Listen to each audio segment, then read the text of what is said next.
ସମସ୍ତଙ୍କୁ ମୋର ନମସ୍କାର। ଖ୍ରୀଷ୍ଟ ବିରୋଧୀ ଲୋକମାନେ ଆମମାନଙ୍କୁ କୋଶ୍ଚିନ୍ କରନ୍ତି ଯେ ତମେ କାହିଁକି ଖ୍ରୀଷ୍ଟ ଧର୍ମରେ ଲୋକମାନଙ୍କୁ କନଭର୍ଟ କରୁଅଛ। ପ୍ରିୟ ଭାଇ ଓ ଭଉଣୀମାନେ, ଆମେ କନଭର୍ଟ କରୁନାହୁଁ। ଆମମାନଙ୍କୁ ବାକ୍ୟ ଯାହା କହୁଛି ତାହା ହିଁ କରୁଛୁ। ଆସନ୍ତୁ ଆମେ ପଢ଼ିବା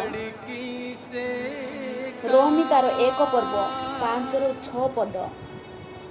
ଆଉ ଯେଉଁ ବିଜାତୀୟମାନଙ୍କ ମଧ୍ୟରେ ତୁମ୍ଭେମାନେ ଯୀଶୁ ଖ୍ରୀଷ୍ଟଙ୍କ ଆହ୍ୱାନ ପ୍ରାପ୍ତ ହୋଇଅଛ, ତାହାଙ୍କ ନାମର ଗୌରବ ନିମନ୍ତେ ସେହି ବିଜାତି ସମସ୍ତେ ଯେପରି ବିଶ୍ୱାସ କରି ଆଜ୍ଞାକାରୀ ହୁଅନ୍ତି, ଏଥି ନିମନ୍ତେ ଆମ୍ଭେମାନେ ତାହାଙ୍କଠାରୁ ଅନୁଗ୍ରହ ଓ ପ୍ରେରିତ ପଦ ପାଇଅଛୁ।